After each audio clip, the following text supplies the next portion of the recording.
very warm welcome to all of you from here in Loughborough, and for those of you that are based in Leicestershire and in the UK, you'll know that it is a very, very warm welcome. We're right in the middle of a heat wave here, and it's pretty warm right across the nation. But I know we've also got folks tuning in from across the globe. I've seen a few of the faces from also New Zealand.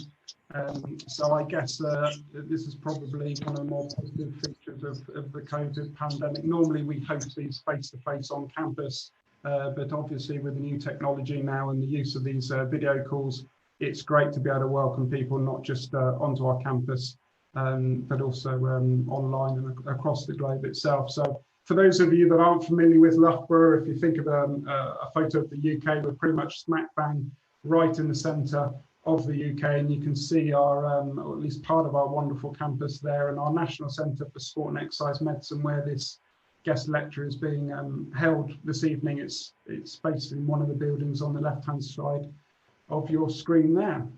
So without further ado then, so what I'll be talking about over the next hour or two is this topic area of what makes the world's best athletes tick. And of course, the timing is no coincidence. It is obviously the eve of the start of the Tokyo 2020 or 2021, however you want to phrase it, Olympic Games.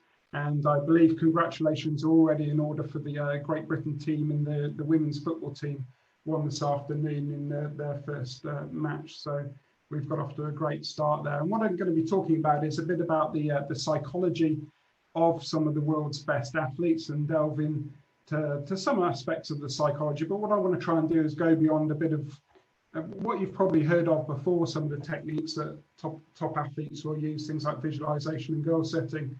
And I'm actually going to look into some of the darker aspects of the psychology of being one of the world's top athletes and broach a few contentious and provocative areas and issues. And as Esther said, hopefully we're going to have time at the end of this session for a few questions. So feel free to challenge me on some of these points if you feel that's appropriate. It's very much there to be discussed and debated. And I have picked my language quite carefully there in the title, the world's best athletes. So I'm not just talking about mere Olympians or even medalists at the Olympic Games. I'm going to be focusing a lot of this talk on gold medalists and also what I would describe as serial gold medalists, those that win over and over again, and what makes them tick.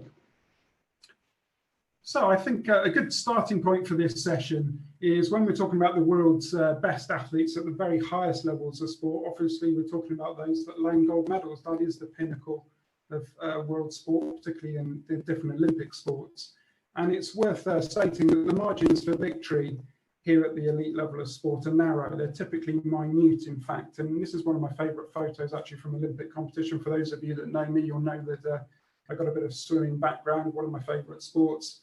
And this is actually a photo from the men's 100 butterfly at the Beijing Olympic Games in 2008. And actually, this was the race that Michael Phelps had the opportunity to match Mark Spitz's world record of 7 Olympic golds in 1 Olympic Games. And indeed, he actually did do that. He won this race and matched that record. But which swimmer do you think is Michael Phelps?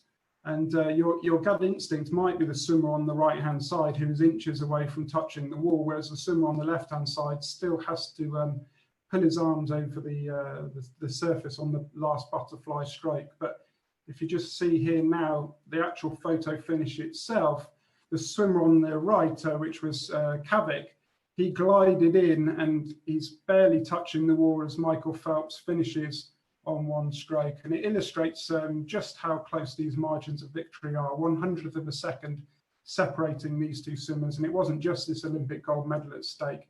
It was, in fact, that world record of gold medal haul at 1 single Olympic Games. So I think it's fair to say now, when we're talking about top level sports, in order to prepare to win, these athletes leave no stone unturned. They're looking at the physical aspects of training, the technical aspects, the tactics, the nutrition, everything that goes alongside that. But it's also the psychological aspects and being able to perform under pressure. And as a sports psychologist, that's what particularly interests me. So a couple of the key areas for sports psychologists to focus on is this idea of performance enhancement, but we also look at athletes' well-being and then mental health. And these are 2 topics that are going to come up reoccurring over the next hour or so.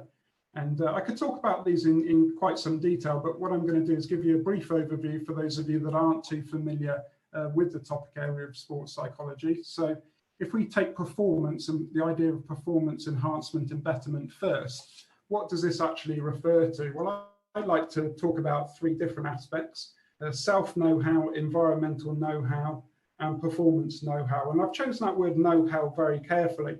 As somebody who's trained to become a sports psychologist and has developed knowledge and understanding of psychology, that's very different to the type of know-how that athletes need. So your likes of Adam Peaty preparing to perform, his type of know-how and knowledge is not the same as that academic type background, obviously. It's about being able to put that into practice. So if we're talking about working with athletes at Olympic level, when we're talking about their self-know-how and knowing themselves, there I'm referring to their mindset and their behaviours and actions on a day-to-day basis. Environmental know-how, that's slightly different. That's having an awareness of the environment and the surroundings around you and your interpersonal relationships with different people, like your teammates, your coaches, and being able to manage that. So some people have great self-know-how. They can regulate their emotions under pressure, but not necessarily their relationships as easily. And then, of course, performance, which is key, obviously performance in competition, but also performance on a day-to-day basis in training too. So those are three key aspects of performance psychology that I think are very important. But there's also the other side of things, the well-being and mental health. And most psychologists would break this down into what you might describe as suboptimal symptoms. So put in a less academic way, this is essentially waking up, having a bad day, if you like, and not feeling great. All of us have those types of days, but there is more, as you get more serious with mental health issues, we would describe this as a subclinical state, which is where you might be feeling depressed on a more reoccurring basis. And if it gets more serious with more symptoms, then we're talking about clinical disorders. So as a sports psychologist, we don't just look at performance enhancement, we also look at mental health. And if it gets to a point that's very serious, then we would look to bring in a psychiatrist who would specialize in those areas. So that gives you kind of a brief overview of the type of work sports psychologists would do in this area. When we're talking about preparing for peak performance, there are various different frameworks and models out there that we use, and I'm going to give you a brief overview of this right now. Now, bear in mind, this is the type of framework that I might use with an international Olympic athlete to help me structure some of their psychological preparation and training to perform. Now, the first consideration that's very important is their personality. And somebody's personality is defined as their enduring or distinctive patterns of behaviour. These are the things that they typically do on a day-to-day basis at different times and in different contexts. And you'll know this yourselves in your workplaces and in your relationships, your family life. There are certain people that may thrive under pressure in different situations and contexts, others that tend not to. And you can go through a whole host of different types of personality characteristics. And these are the things that are largely inherited from your parents, and they're very genetically determined, although as we're going to see later on, there are certain events in life that can shape and alter personality. But of course, as a lot of you will know, sports psychologists don't just consider these aspects, which of course are very stubborn and difficult to change. They also focus on what we call psychological skills. And these aspects of functioning, psychological functioning, are much more malleable and changeable, if you like. So you'll have all heard of things like self-talk strategies, imagery, mental rehearsal, visualization, attentional control, relaxation, breathing strategies, goal setting, those types of things. And a sports psychologist would really focus on these areas because, as I say, they tend to be easier to change than these personality features and less stubborn, if you like, to that malleability and working with athletes. So we look to build that on top of the personality characteristics, and what we're looking for is to combine the personality with these skills on top to generate these desirable outcomes. So this is what you're looking for as a result of what I've just mentioned. So ability to manage pressure would be a key one here. So the world's best athletes, they'll have personality characteristics that help them do that. So they'll have what we call high trait confidence. They'll tend to be confident in different situations, whether it's playing Monopoly or whether it's an examination, driving test, or an Olympic final. But then we'll add on top of that these other skills and techniques to hopefully really make their confidence robust under pressure. And there's other aspects of these desirable outcomes, such as maintaining focus over prolonged periods of time, stress management, which I mentioned. Also, motivation is huge for these athletes. You think about the repeated training that they do over time, then staying motivated and using goal-setting techniques to do that is very important. And all these aspects of psychology are put to the test. So on the left-hand side, I mentioned stresses and adversity. Of course, there's no greater test than an Olympic final from a sporting perspective, but there's also other adversities such as being injured and different parts of the journey, if you like, between those 4 years of Olympic Games, which can really test an athlete under pressure. But of course, they're not on their own. They've also got support mechanisms. So hopefully a sports psychologist is part of that. But of course, the coach is absolutely key here. Their parents, their teammates, and their whole infrastructure around them. So the social environmental resources are there to support the development of their psychology too. Now, as I've mentioned at the top of this presentation, what I really want to do is focus on the world's best athletes. And this slide and the previous slide are kind of generic slides that introduce this topic area of sports psychology and how you might work with a high-level athlete to improve their psychology.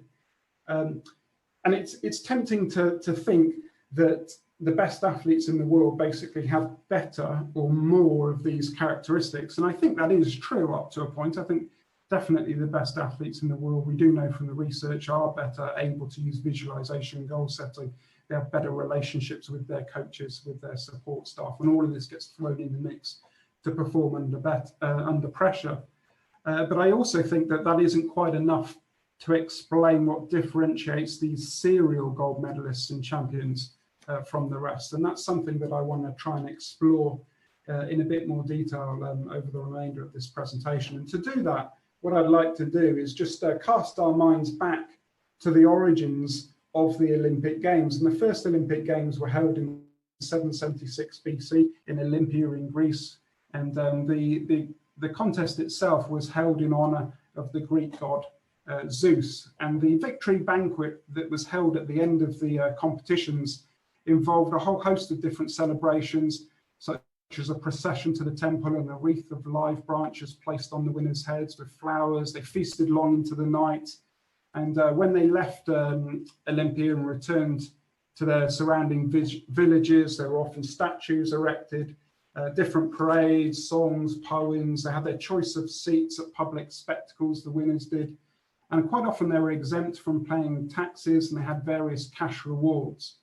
And indeed, a lot of the cities actually pulled down part of the walls that protected the cities because they wanted to have this statement to the surrounding villages that they had the strongest citizens and they no longer needed walls. And the point that I'm making here is that even hundreds of years ago, we celebrated these Olympic champions and held them up very much on a pedestal, and they received a number of rewards. And fast forward now to the modern day Olympic Games, and we cast our minds back to the Rio Olympics. For a gold medal in the 2016 Rio Olympic Games, there was really quite large financial inducements for the winners. And I like the touch there from Germany, a free lifetime supply of beer, which is nice. And indeed, the Belarusians, unlimited supply of sausages. No financial inducements there, but as I say, if sausages is your thing, that's the country to represent. And although UK didn't have any bonuses financially, the athletes themselves would receive more lottery funding if they medalled, and sponsorship that goes hand in hand with that. So again, the athletes are very much held up on a pedestal, and it's right that we marvel in their prowess and bask in their glory. And there is much to admire and learn from their determination to fulfill their potential. And those psychological skills that I mentioned earlier are just some of those areas that we can transfer to other areas of life, not just sport, and learn from that. So I think holding these athletes up as role models to create various legacies, both physical and psychological, is very laudable. But I also want to raise a question around what makes the best better than the rest. With 339 Olympic events available at this Tokyo Olympic Games and gold medals that go with that, I think it's fair to say, with a world population of 7.9 billion people, that Olympic champions are by definition not normal, and to succeed in the highly competitive world of elite sport, it takes a certain type of mindset and individual to do that. And this is something that we've been analysing and researching for the last 15 years here at Loughborough University, is what differentiates the world's best athletes from others. I'm going to talk a bit more about that research in a second, but I'm actually going to talk about another research group's findings briefly, because they've produced a nice schematic to try and summarise some of these differences between athletes that win at the very highest level versus those that just merely compete in Olympic Games. Now, this slide is quite a lot to take on, especially at this time of the day. But what I want you to do is just draw your eye down to the bottom of the slide and reference to an early negative life event plus a positive sport event. And one of the findings that's come out of our research, and also this group from Bangor and a couple of other groups now across the globe, is the evidence that this mindset that's required to be the best may be driven by an early childhood adversity. And this early childhood adversity leaves an indelible mark on that individual. And if you just shift your eye up to the box above that one, and this idea of a need for success, which relates very much to motivation, which I'll be talking about in a minute, and also the two boxes above that, which mention a ruthlessness and selfishness and obsessiveness and perfectionism off the back of that. And that is a bit more to do with personality, which I mentioned earlier on. And I said that personality tends to remain quite stable, but as we're going to see later on, I think that this early negative life event is so significant in these athletes' lives that it actually shifts some of their motivation and personality, as that schematic is beginning to hint at. But I think at an intuitive level, regardless of your background, you probably appreciate that in life generally, to get to easy, that you've got to go through hard. So this idea of overcoming setbacks and difficulties is critical to realizing success in any sporting arena. And of course, there's this great quote that I'm sure a lot of you have seen from Michael Jordan that talks about, indeed, not just overcoming setbacks. He actually says, because of this difficulty, that his success was later realized. So it's not just a question of overcoming setbacks, it's actually some of the reasons why he and others believe that they've succeeded. And it was this idea that stimulated some research that we conducted on behalf of the British Olympic Association leading up to the London 2012 Olympic Games. And this was a study of resilience in Olympic champions. And we were very much focused, as I say, on resilience in Olympic champions. But what was an interesting quote that came out of our study was that many of the Olympic gold medalists that we interviewed actually said that if they hadn't experienced certain times of stresses at certain times in their lives, that they didn't feel that they would have later gone on to win their gold medals. And we followed this study up actually with a study of the England Rugby World Cup winning team from 2003. So Sir Clive Woodward's team that was successful then. And we analysed a lot of the autobiographies of the players that were successful and part of that team.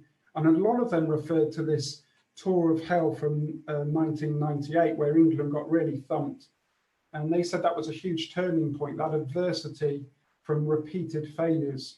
Actually, they all cited as being a key factor in them turning things around and winning the World Cup later on.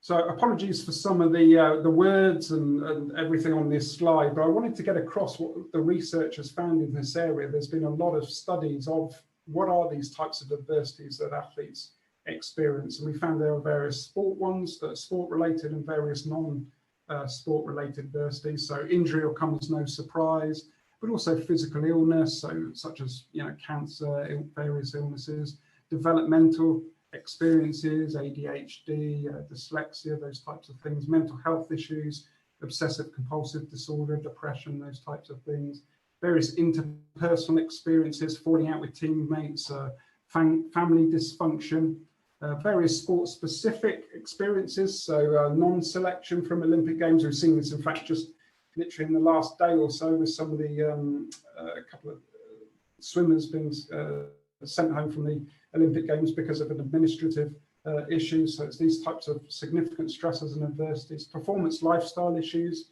such as moving away from home and having to leave family, and then other issues such as political unrest. So someone like Djokovic, a tennis player, he often cites the political unrest that he encountered as a child as being a factor in his development.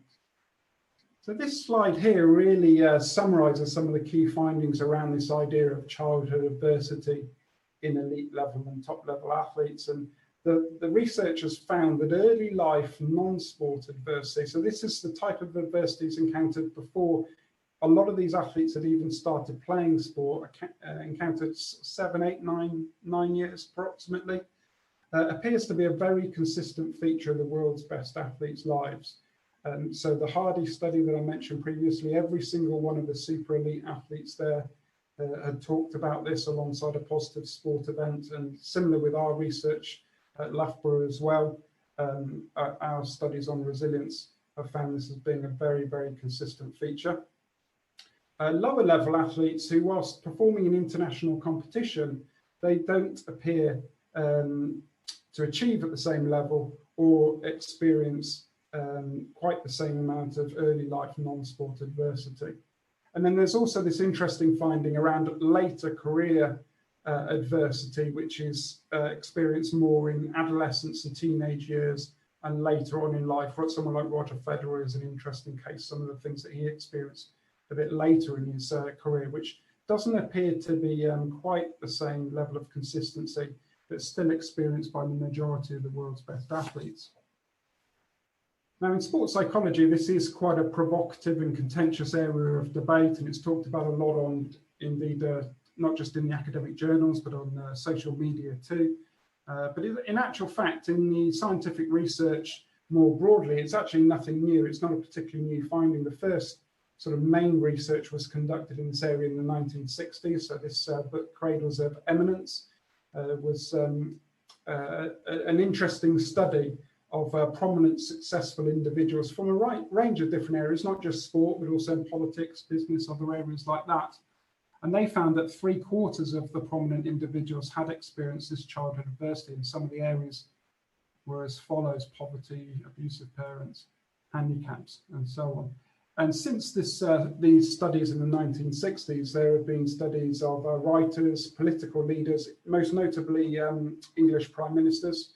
So most of the English prime ministers have experienced these significant childhood adversities. In fact, the next slide is going to talk more about the specific adversity that they experienced. But poets, creative children, geniuses, scientists, presidential scholars, and other eminent individuals. So this finding has been quite consistent across domains and areas. And I mentioned about a specific type of adversity, and it's referred to as the Fairton Effect.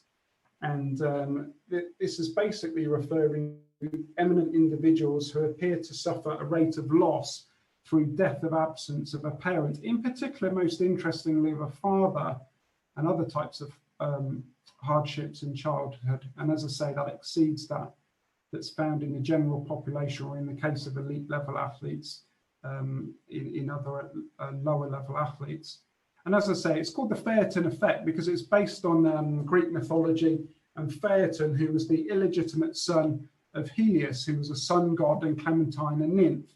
And in compensation for feeling that he didn't know his father, and indeed the inferiority that he experienced about his very existence, Fairton became very, very ambitious and vain. And what he did was he stole his father's sun chariots and attempted to drive it across the sky, an endeavor that was marked by high achievement and high performance, if you like, but ultimately it led to his death. And we'll be talking a bit more about, that kind of analogy, if you like, and what it means for sporting excellence in a minute. But let's refer back to the scientific research. And actually, there's a lot of terms that have been used to study this kind of effect, if you like, or similar within the scientific literature. I'm not going to talk about these in any depth, but the psychologists amongst you will certainly recognize some of these terms. And a couple of the phrases that get talked about a lot is this idea of a diversifying experience in childhood. So this is this adversity that precedes adult success. And a lot of the research talks about moderate childhood adversity that accumulates over time. So that seems to be one of the factors that's linked. And so, but this body of work that you see on the slide in front of you, if there's one sort of conclusion that can be drawn from it, is that stress-related experiences have the potential to, not always, but they have the potential to stimulate the development of these psychological resources and skills that I mentioned earlier, to the point that they can harness them for future encounters. This idea of what doesn't break me makes me stronger. And of course, trauma is a factor here. And here's a quote from one of our studies that we talk about trauma stemming from adversity, leaving this indelible impression like a hot poker going right through their psyche and schema, to the extent that it changes an athlete's raison d'etre, their reason for being, and what motivates them as an individual. And motivation is key here. So let's talk briefly about motivation for those of you that are familiar with the popular books that are out there, particularly sort of Matthew Syed's Bounce, but these other ones here as well, I'm sure some of you are familiar with. And they talk extensively about the importance of practice and deliberate practice in sport to become a top level athlete. And you'll have heard the phrase 10,000 hours of practice. It's been hammered a bit the last few years, but you can't really argue with the fact that you do need to practice regularly and deliberately. Well, think about for a second the type of motivation that's required to do that over and over again. And this is a quote that I like from some of the sports psychology literature that talks about being motivated being really a statement of the obvious. When you're talking about elite world-class level athletes, you've got to be extremely motivated to repeat those training sessions over and over again. You think of Ronaldo practicing his free kicks, Adam Peaty practicing his training sessions, his stroke every day. And then you add into that the length of a grueling season. You add into that periods of enforced setbacks such as injury and other setbacks relating to non-selection for teams and those types of things. It's fair to say that they've got to be really, really motivated. And I'm going to pose a question now. Again, it's another provocative, contentious question around what really motivates the world's best athletes. You pick up most sports psychology textbooks, they talk about the importance of intrinsic motivation and enjoying doing sport for the sake of it. But actually, I think there are a significant number of elite level performers who actually don't feel that way about sport. And here's a quote from Andre Agassi's autobiography, where he's talking about being extremely driven and where it goes beyond this simple enjoyment of sport. And there's this sort of deep-seated need to succeed. But he talks about it being for a living, which of course is a more extrinsic form of motivation. He talks about the word hate, so a darker form of motivation. And secret, this idea that it's not socially desirable to talk about this publicly. It's more desirable to talk about how these athletes love what they do and how lucky they are, kind of thing. But I think we're seeing more and more athletes talking about the difficulties associated with performing at the highest levels. And I'm not going to kill you with text here at this time of day on a PowerPoint slide, but here's some quotes from some of our research that talk about the reasons why I think there's a link between this childhood adversity and motivation. Essentially, it lights a fire under these individuals. It acts as this extreme motivational driver or trigger that fuels their ambition and serves to ignite this desire to succeed at the highest levels. And for some of them, it's a sense of injustice, particularly if they feel that the adversity was unfair in some sort of way, that sends them on their way. And there's this desperate urge to demonstrate high achievement and superiority as some sort of compensation for this adversity. And we'll look into this a bit more in a few slides' time as to what underpins this psychologically. But I think it's fair to say they don't just want to win. There's a deep-seated, the word it's not want, it's need. And that difference between wanting and needing with the world's best athletes is absolutely crucial. So continuing with this theme of motivation, taken to the extreme, it can result in rather disturbing consequences. And for nearly 3 decades, Dr. Bob Goldman in America surveyed world-class athletes prior to the Olympic Games, and he posed a Fastian bargain, if you like, which became known as Goldman's dilemma. And here's the dilemma. This is the question that he posed to many, many hundreds of international athletes. If there existed a drug that would make you unbeatable for the next 5 years, after which you would die, would you take it? I'm sure some of you have heard of this research before. It's quite famous research studies that have been conducted. And as I say, it was posed to hundreds of athletes over many years. And on average, half of the athletes said that they would accept the deal. So a pretty shocking statistic there. Now, the research itself has been criticised a bit for some of the methodology used, but I think I've included it for the reason that not only does it illustrate just how motivated and driven some of these athletes at the top level are, but it also hints at some of these darker motives and aspects of psychology that I mentioned at the outset of this presentation. And in order to try and explain these, a psychodynamic approach has been used over the years to do that. And there were some famous textbooks in the 50s and 60s, not sports specific, but McLuhan's research looked at the fundamental origins and drivers of the motivation of high achievers and looked at this idea of a psychodynamic approach. Now, this approach to psychology has gone out of favor a little bit over the last few decades. But it was interesting that in Germany, in the 1960s, that there was a sports psychologist called Besser who looked at this idea of darker aspects of motivation in his book, The Madness of Sport. And if you think about, there's that great quote, the definition of insanity is doing the same thing over and over again and expecting a different result.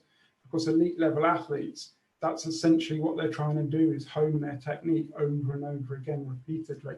So you can see some of these sort of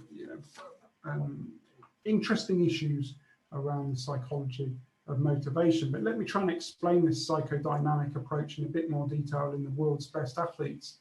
And Hardy et al., I mentioned it had fallen out of favor, but the research group up at Bangor kind of resurrected this in recent years to try and use it to explain these motivational drivers in the world's best athletes. And they argued that this early life adversity induced some sort of sense of loss in individuals that creates a strong and conscious need. So it's not a need that these athletes are particularly aware of in their childhood. And what they really want to do is avoid these experiences in the future. That kind of makes sense. You read Michael Phelps' autobiography, he talks about his parents getting divorced, being diagnosed with ADHD, and being bullied at school and being told by a teacher he'd never amount to anything, all within quick succession as a child. So really significant adversity there. That would be, an example of that early life adversity for him. Now, according to this theory and this approach, he would be desperate to avoid those type of experiences in the future. And they argue that there's a number of psychodynamic mechanisms. One is the child may feel guilty. So this loss or this trauma that I'm experiencing was something that I could have stopped from happening. Now, of course, most of the time that isn't the case, but it doesn't stop children thinking that that's the case. And they then try to achieve as a form of compensation. So if I try hard enough in an area of my life, then this won't happen again. And then finally, they have this need for success, not a want or a desire for success, an absolute need in order that they can then be worthy for attention and love that they didn't get or they perceive they didn't get during this adversity. So some interesting aspects of psychology. It is, as I say, it's very contentious. It's very hard to test empirically, but it's been put out there as some possible mechanisms that explain some of these links between childhood adversity and motivation in these areas. Now, I mentioned earlier about this idea of 10,000 hours of practice and this idea of repeatedly producing these training sessions. And of course, all of this raises some links between mental health issues too. And so far in this presentation, I've tried to sort of talk about how this lights this fire or this fuel in order to do the training that's required to be the best in the world. But it's not, as I said earlier on, it's not just about performance, it's also about mental health. So this is something that we've got to consider very carefully going forwards. And here's a quote. Now, this is not from the sports psychology literature. This is from some research that's from more general psychology. but it's an interesting one. We're talking about this Fairton effect. And remember, the Fairton effect is this loss of a parental figure. So we must remember that subsequent outstanding achievements by an orphan do not guarantee that they will enjoy a happy life overall as an adult, nor that they will be benign individuals. The Fairton effect initially appears surprising, since the general population of early parental loss due to death or divorce is associated with so many adverse developmental outcomes in subsequent adult life. But different domains are generally involved, so someone who's depressed or an alcoholic could still become a great artist or politician, for example. Now, this is the real nub of what this presentation is really getting at, is remember those early slides that I put up about, back in the ancient times where the Olympic athletes were put up on a pedestal and they were almost treated as gods, superhuman entities of both physical prowess, but also psychological abilities. And that still persists to the present day. We hold up these individuals as role models. But I think that's there's a real problem potentially there, particularly if this hypothesis around childhood adversity in the world's best athletes is correct. I mentioned Michael Phelps a couple of times, world's greatest, most successful Olympic athlete in terms of performance, but he's also come out since retiring talking about the mental health challenges he's had.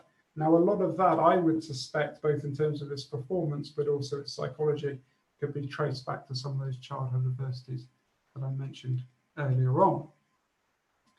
So when I'm teaching this to our students here at Loughborough University, one of the slides that I put up here for an early leave, so some of you will be starting to wane at this point, you'll be looking out the window, thinking it's time for a drink outside in the sun. So for an early finish, can anybody tell me what statue this is? It's obviously a rhetorical question. I think there's how many people we got on the call? Like, there was over 100 last time I looked. So I'll give you the answer. The answer is that this is a statue of John Henry in Somers County in West Virginia.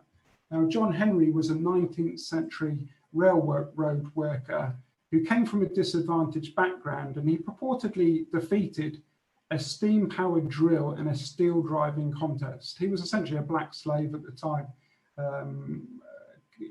not cutting up rocks, but hitting rocks in order to build a railroad. And the management brought in this machine because they thought it could do it more efficiently and better than the workers. But John Henry came along, and he actually had this competition with the steam-powered drill, and he actually won. But it was a close-fought thing, but it came at a price. John Henry actually died of exhaustion, unfortunately, immediately following his contest. So, unfortunately, his greatness came at a price. And that's what this term John Henryism essentially refers to, this idea of high-effort coping, or put another way, high levels of motivation and desire to achieve something. But there is this link with the risk of ill health. It's typically been studied in different populations, looking at physical ill health and effects on your heart and your lungs and your respiratory system. But there is some research that looks at the psychological aspects. And John Henryism has 3 characteristics associated with it. So efficacious mental and physical vigor, a strong commitment to hard work, and a single-minded determination to succeed. Does that sound familiar? Yeah, probably. We're pretty much talking about the world's best athletes right here, and not just athletes, of course, business people and high achievers across multiple different domains. And as I say, this idea of John Henryism suggests that these types of characteristics of high motivation can be linked with more negative outcomes. And indeed, in Japanese culture, they talk about karyoshi, which is death from overwork, and indeed, sadly, karogoji, I've been practicing that all afternoon, I know I get it wrong, karojijasu, which is suicide from overwork. So some really sort of unfortunate and sad concepts there from Japanese culture related to this motivation and desire to achieve, but coming at a really severe mental and physical cost and a price.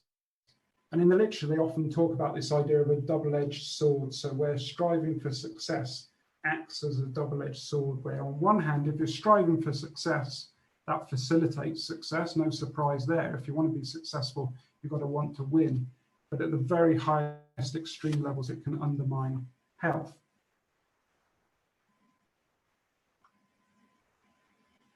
And there's some interesting research that's looked at creative individuals.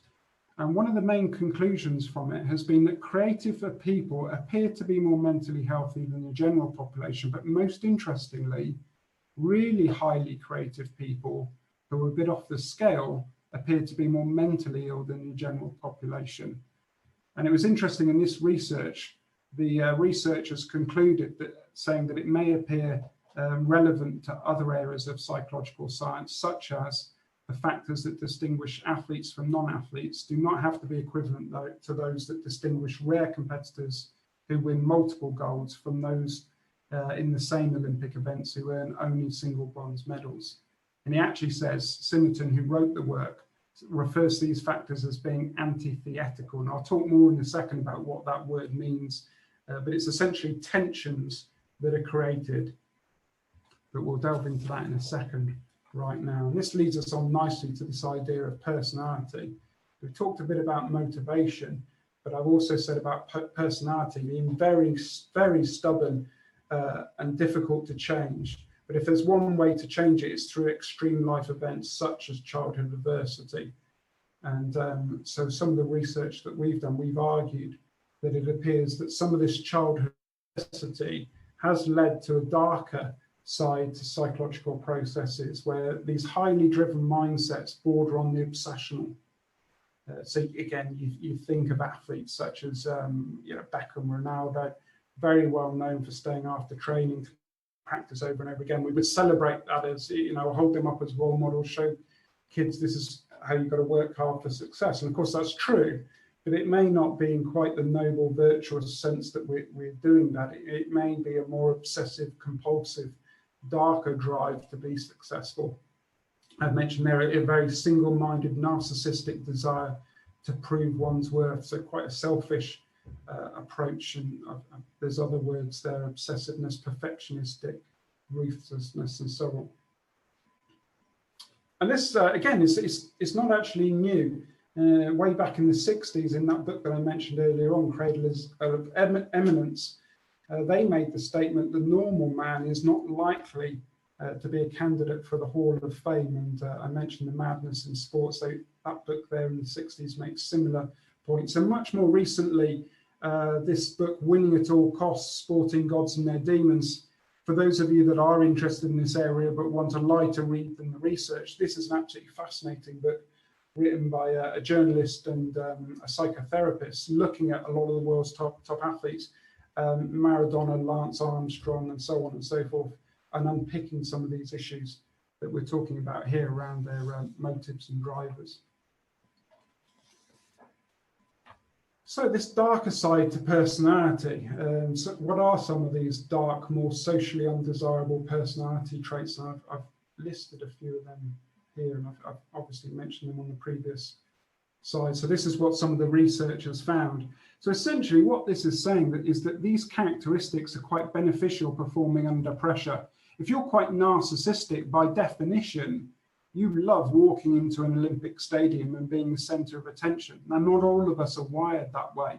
The thought of walking into an Olympic stadium and having all of that attention is not what a lot of us would be seeking to do. But for other individuals, they'll wait 4-8 years for that one moment to shine. So you can see how narcissism would be a great trait, or maybe in politicians as well, standing up and having everybody looking at you and hanging off every word. But the point that I'm making is narcissism in that context to perform under pressure might be useful, but narcissism may be not very useful in other contexts I've mentioned there. So it tends to be quite a socially undesirable characteristic, selfishness and those types of things, useful in certain contexts, but not others. And of course, you look at some of those words there and you think of somebody like Lance Armstrong. He would be probably the most extreme example of an elite athlete who would be characterized by a lot of those characteristics. And I've got a quote actually just here where he says in his interview with Oprah Winfrey after he was caught taking the drugs and admitted it, He said, my ruthless desire to win at all costs served me well on the bike, and it served me well during my cancer treatment. But the level that it went to, for whatever reason, is a flaw. That defiance, that attitude, that arrogance, it wasn't good.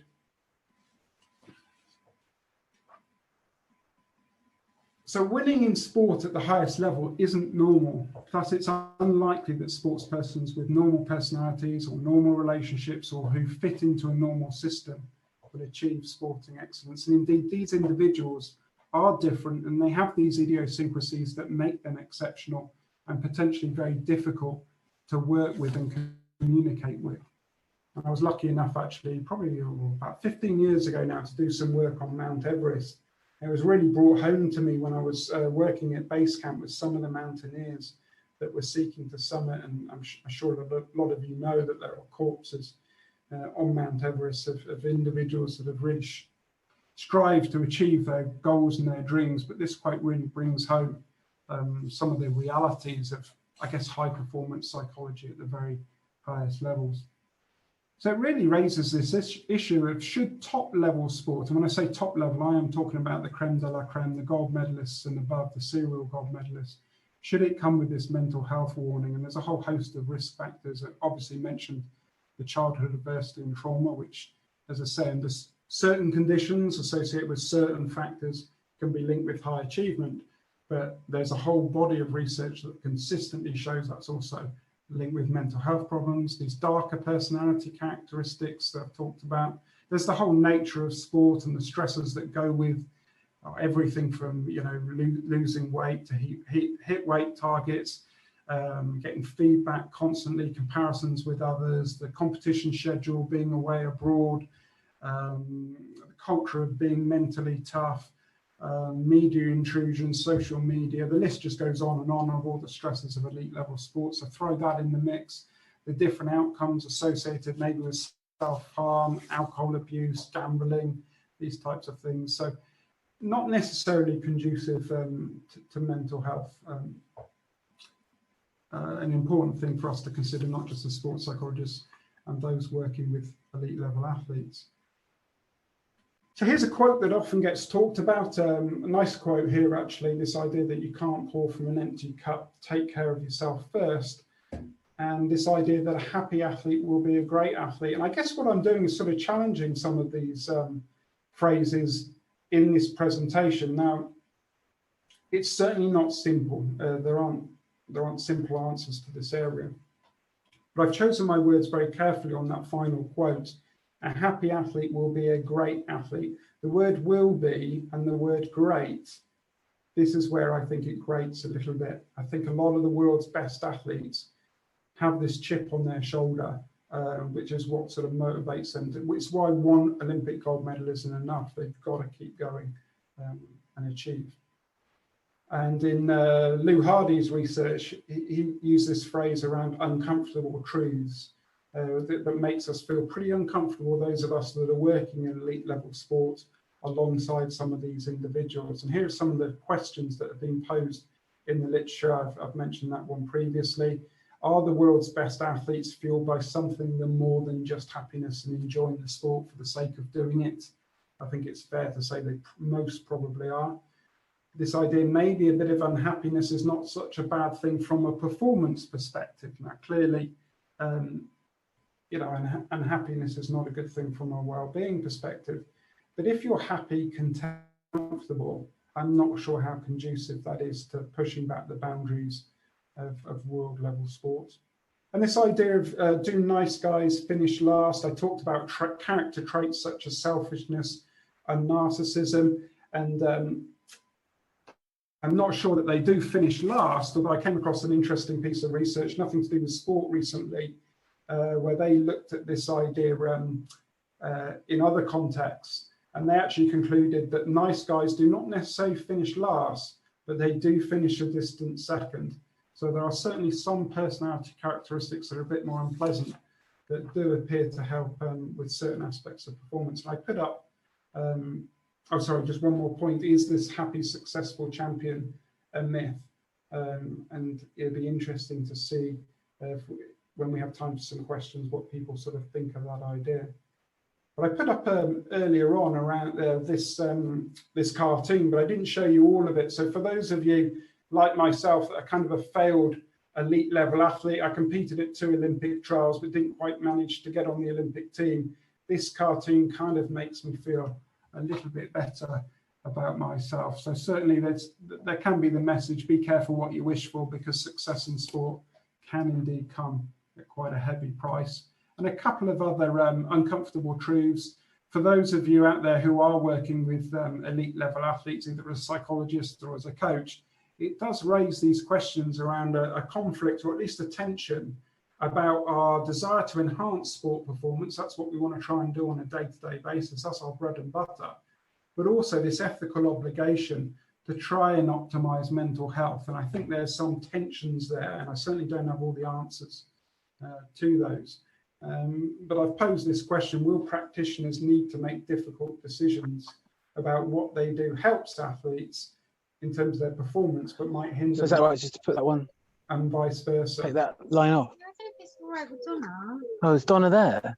Okay, so just to finish up with things then, success isn't always what you see. It's not the number of gold medals or the endorsements or accolades that you get, whether it is your elite level athlete, but also in your day-to-day life. Sometimes your health is indeed your wealth in the longer term. So finally, take-home messages from this session. And the first thing to say is that the world's best athletes are indeed supernormal. They are extraordinary performers. Therefore, it is in fact unlikely that normal or ordinary backgrounds will be sufficient, in my opinion anyway, based on the research that I'm aware of, to develop and acquire the phenomenal levels of psychological resilience that are necessary to thrive in elite level sport. Rather, it appears that extreme events in the form of early life adversity and their responses, which are characterized by psychological growth, are essential to develop this resilience required to attain and sustain success at the highest levels of sport. So just a few quick thank yous. This guest lecture wouldn't have been possible without the National Centre of Sport and Exercise Medicine based here at Loughborough University. And also to some of my colleagues, Alison, Esther, Chris, Sean, Estelle, thank you very much for all your help with marketing the session and also for running all of the technology. Hopefully somebody out there heard me talking. I haven't just been talking to my computer in silence for the last hour. It wouldn't be the first time that somebody hasn't listened to one of my lectures, but hopefully you enjoyed that session. If any of you are interested in reading more around this topic area, do please Google me and I'll send over some different articles where you can read about this in a bit more detail. And indeed, if you've got any feedback about the session itself, positive or negative, please do let us know. Mia's waiting for you. Improving our offerings in this area. And also here at Loughborough University, we offer consultancy and support to external organisations in this area, and also research and various, obviously, degree courses, undergraduate, postgraduate degrees. So if this is an area that you want to learn more about, please check out what we offer on our web pages or get in touch. So thanks again, and I'm going to hand over to Estelle to hopefully manage some of the questions. Thank you. Hi David, thank you very much for that. I've certainly been able to hear you, so hopefully some other people will have done as well. Certainly a lot of food for thought there, and I'm sure a lot of people will have questions or comments. So if you do have a question that you would like to ask, if you could raise your hand and I will come to you. If you're looking for the raise hand option, if you click on reactions, you should see raise hand as one of the options there. So yeah, if anyone would like to ask a question. I think Chris Hemingway is the fastest on the buzzer. So Chris, if you would like to ask your question, please. Hi, thanks very much. Yeah, David, that was absolutely fascinating. Thank you. Thank you so much. I come from a business and management background, so I'm based at the School of Business and Economics at Loughborough, and I'm very interested in responsible leaders, people who are driving corporate social responsibility, sustainability in our organisations. And I didn't know about your research, obviously, but I found in my research exemplary leaders, not necessarily people in a formal leadership role.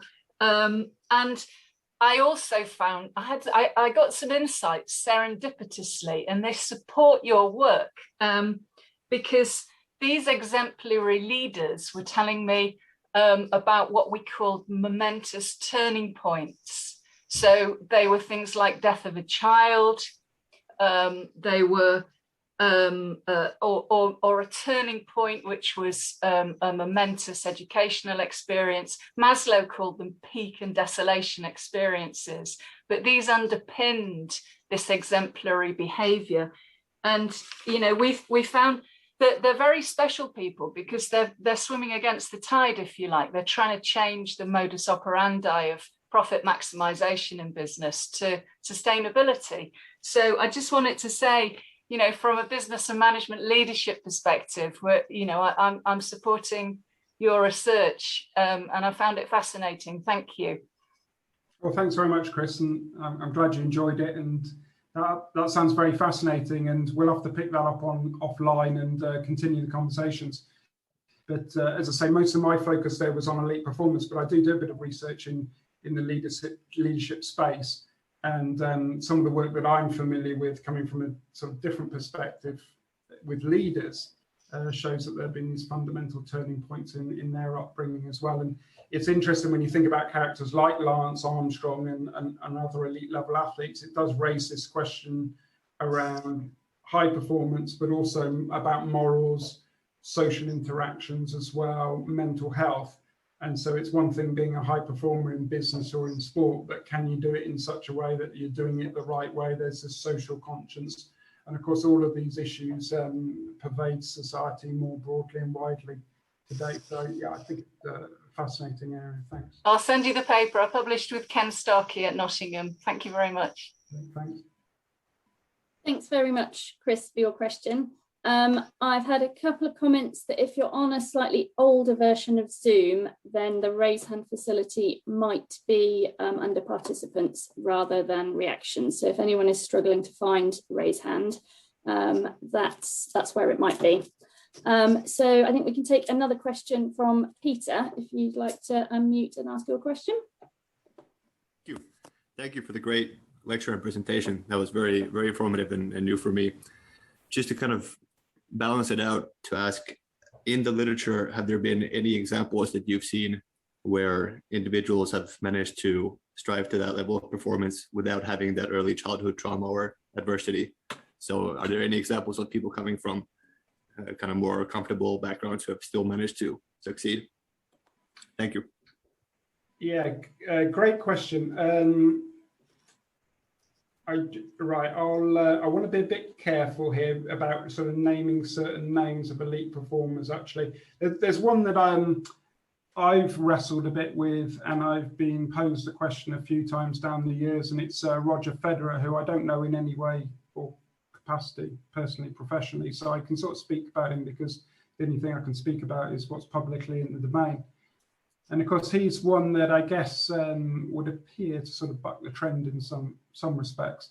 But actually, if you watch the Becoming X video on YouTube and some of the videos about Roger talking about his upbringing, his childhood, and the course that he's gone on, actually, he's experienced some really significant adversity in his upbringing.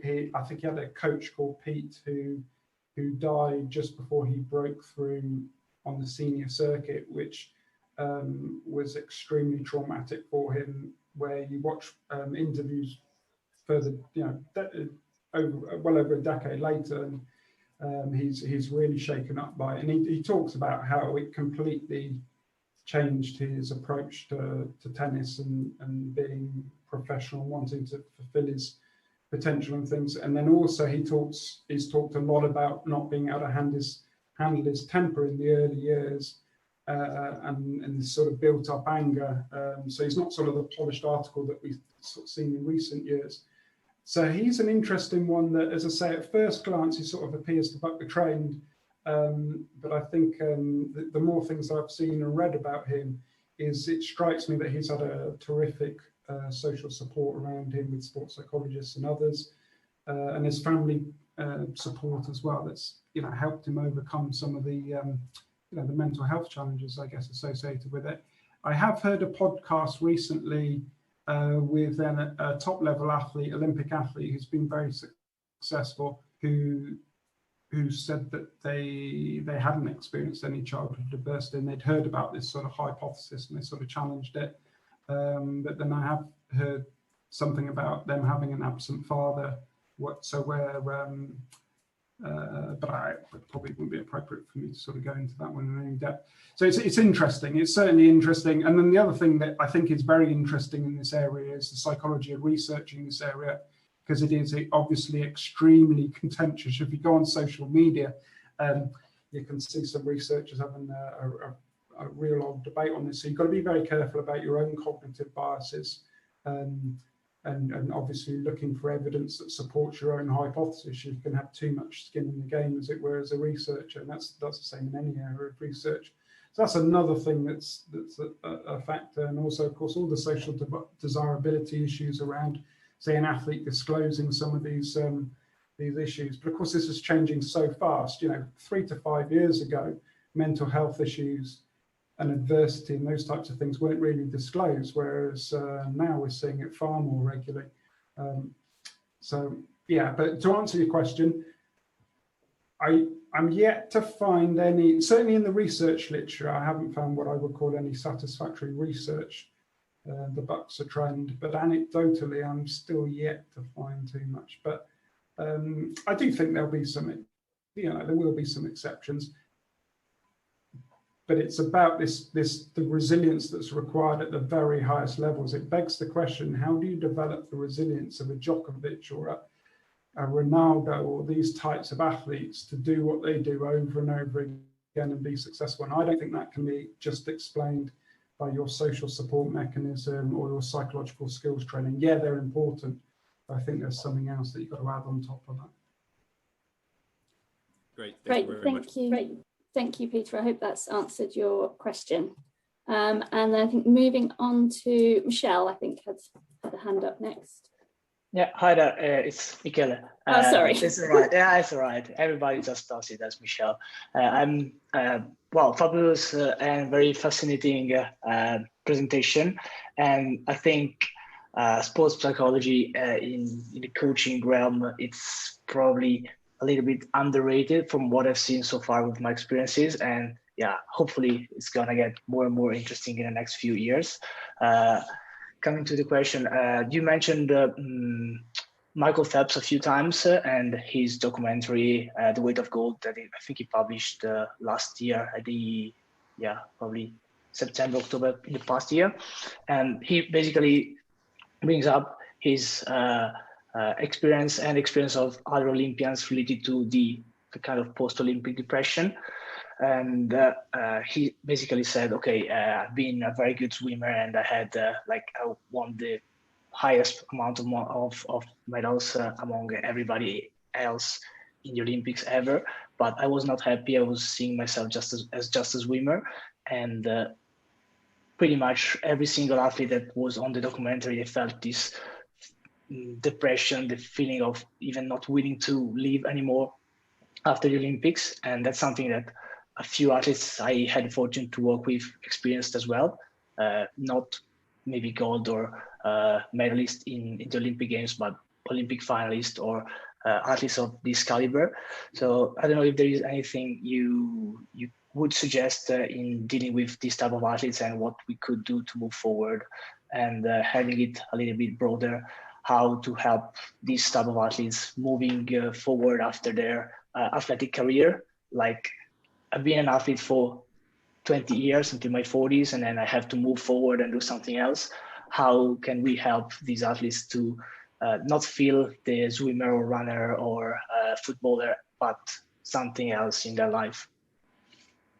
Yeah, great question. There are probably, there are psychologists who specialize more in that transition into retirement more than me, actually, with their research. There's been great researchers out there that look at managing the step into retirement.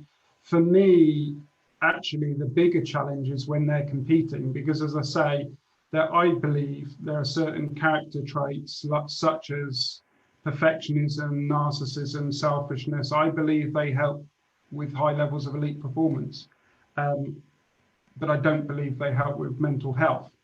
So if I'm a sports psychologist brought in to work with a top level athlete, and the athlete and the coach want me to enhance performance to the next level, what are you trying to do? Dial up some of those characteristics and exacerbate some of those, but you're compromising somebody's mental health. So that for me is a huge, I mean, that really got brought to the fore for me when I was working with some athletes around 2012 Olympics, but still continues to this very day, how you kind of juggle and manage some of those character traits. And that's really tough. And I know coaches as well that sort of wrestle with that too.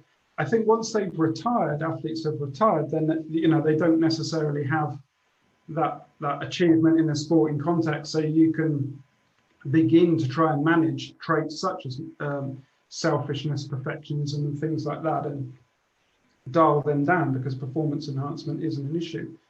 But I don't think I'm saying anything that isn't in the public domain. You look at somebody like a James Cracknell, long retired from top-level Olympic sport, but still has this need to continually strive and achieve things. And so there's perfectionism and selfishness must still be there, sort of thing. So how conducive is that to relationships and so on and so forth?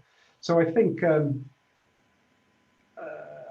it's a combination of a lot of it's talking to the individual and where they're at in their life and what they want to do with their life, whether it's maybe going into a relationship and settling down. The traits that drive you to an Olympic gold might not be the same ones that are conducive to a successful marriage, for example. But does somebody else want to retire and then have a successful business career, in which case some of those traits might move across quite smoothly. So I think it's highly, highly contextual and very focused for the individual. And I certainly don't have all the answers. And as I say, even after a decade of working and researching in this area, the research bit's the easy bit. Working with the athletes on a day-to-day basis at an individual level and trying to manage maximizing performance alongside well-being and ethics as well, I think it's a really tough ask. Thank you.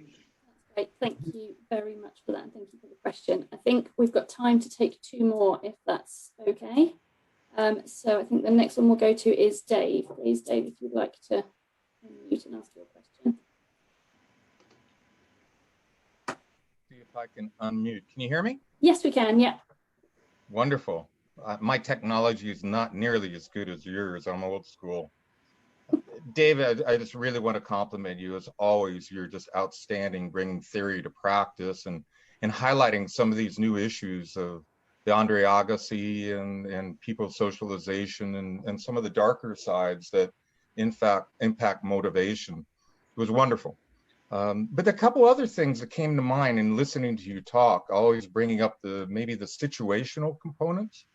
So one, people who experience elite athletes like this Tommy John injuries now and the preponderance of baseball pitchers getting Tommy John and how they cope with like 1 year, 2 years of rehab right in the middle of like a big part of their career. It's a huge part of this resilience and having the wherewithal to keep battling, keep fighting. And then I also think, and this is more of a situational thing, just happened last night, going with the professor from business and leadership and the Milwaukee Bucks last night winning a national championship with a leader who just was not good and just getting the rest of the team to play within their system. I'd like your comments about kind of situational kind of factors like that impact elite athlete or elite team performance. Well, first of all, hi, Dave. It's great to hear your voice again. It's been a while since we've had a chance to catch up with COVID and everything. So thanks very much for attending, and it's wonderful to hear your voice. And, you're the best. Yeah, thank you. And as always, fantastic question. I think, the situation and context is huge. I mean, obviously, with an hour's presentation there, with flying through some of the research and One area that I haven't touched too much upon is this idea of psychological growth or post-traumatic growth, which is a whole body of research that's looked at how survivors of terrorism attacks, cancer, all these types of things have basically said, you know, it's actually the best thing that happened to me. You know, and it's researched and looked at the reasons why that's so. And you mentioned about injuries earlier on. I'm not so familiar with the injuries in baseball, but there's a case study that springs to mind specifically in the UK with Jess Ennis, and she actually missed out on the 2008 Olympics through injury, which was very devastating for her because she was one of the favourites. But then she came back and won gold under a lot of pressure in 2012. And in her autobiography and a lot of the interviews she gave, she actually said she's not sure that she would have landed the gold in London if it hadn't been for that injury, because she said that it taught her so much about herself and how much she loved the sport and how she'd taken it for granted a bit, just the daily grind of going into training. But when she got back from that injury, she was like, I'm going to make every second count, because, and you can see the parallels there with people, you know, terrorism survivors and having this second chance coming up from cancer. It's just, it's becoming alive again, I guess, if you like. And I think that whole body of research around the idea of post-traumatic growth is huge around, and they talk a lot about the context. And it'll come as no surprise, the support mechanism around the athlete is huge. So the coach, the psychologist, the role models, the mentors that they have, those types of individuals are absolutely key. And one of the things that's interesting actually in this area is a lot of them will make sure that they know that the athlete knows that they are there, but they won't push themselves on them. So it's intuitive. Like if you go through these huge traumas, sometimes you need some time to process that on your own. So it's about making the athlete aware that when you're ready to talk, there's people here to help you and to guide you and to tell you about some of the pathways and journeys that they've been on. And I think that's where the leaders come in as well. If you've got great, ethical, responsible, moral leaders, that's what they'll do, is they'll support these athletes through injury, not discard them, but look at ways that they can integrate them into the team and take them on this journey. But you know, some great research that's been published the last year or two in and around this area about not, you know, forcing this on people or expecting people to rapidly grow, because there is this narrative, and it's quite prevalent in America, you know, this idea of what doesn't break me makes me stronger. We don't want to get to a point where everyone should grow from adversity. Adversity is highly traumatic, devastating, and people need to be given time to be counselled to come through that. And you know, not everybody will be stronger for it, but there are things that we can do as professionals to support people to guide them on that journey. And I think there's some important situational and contextual points there to sort of unravel. But yeah, great question. Or the sense of gratitude. The gratitude that all of a sudden that athlete stepped back and I had something taken away, but it makes me appreciate now what my journey is, and I'm going to keep pursuing, keep persisting, keep at it. That's exactly it. Yeah, great. Anyways, I know there's another question, but thank you so much for the presentation. Thank you, Dave. Thanks. Thanks very much, Dave, for the question. And yeah, we will go to our last question now, which I think is another name for me to get wrong. Is it Alize? Would you like to unmute and ask your question? Yes, exactly. Thank you a lot for the presentation. It was really great. I enjoyed it. I have two questions. One is very practical about the numbers you showed at the very beginning of your presentation about country incentives. Where are those numbers coming from? I would be happy to look more at it.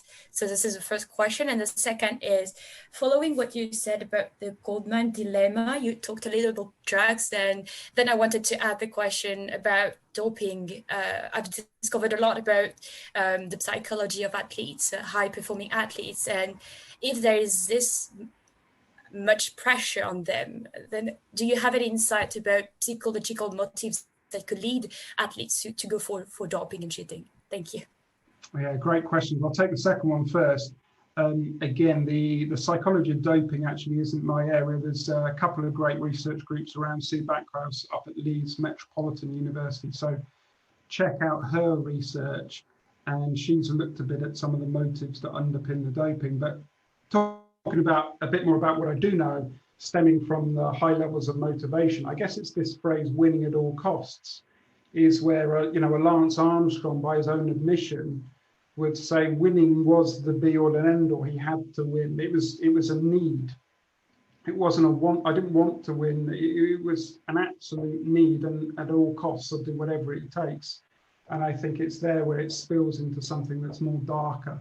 And you can see how that could happen with some really single-minded individuals. And of course, there's other parallels in other industries that a lot of people believe the financial crash was due to those motives, those types of motives in financial investors. Talked about mountaineers on Mount Everest as well. So that sort of dark, single-minded motivation, I think in sport can definitely manifest itself in doping. But beyond that, I wouldn't be right of me to sort of speculate too much. But there's definitely researchers out there that have looked at that. Subac house that I mentioned, and I think some guys down in Australia looking at it too. And I thought I got through the entire presentation without too many tricky questions, but that slide around the incentives for winning in Rio, I put that slide together off the back of Rio, and I got the data off the internet somewhere, and I didn't have the reference on the slide. Tracking that down would be tricky. Maybe if you type in sausages and what was it, South Korea, no military practice, and so on into Google, you might be able to track down the source of that. I'll do my best to find it, but yeah, I'm not sure where I got that data from. I do hope that slide is accurate. I'm pretty sure it is. Yeah, but we'll wait and see what they do for this current Olympic Games in terms of endorsements. Thank you very much. No worries. I can check this out too. Thank you again. Thank you. That's great. Right. Well, thank you very much for everyone that's asked a question, and thank you very much, especially to David for the presentation. It's certainly very interesting and a lot of food for thought in there. We have recorded tonight's talk, so that recording will be made available hopefully by the end of the week, and you will all receive an email letting you know when that's available to view if you want to watch it again or share it with any colleagues.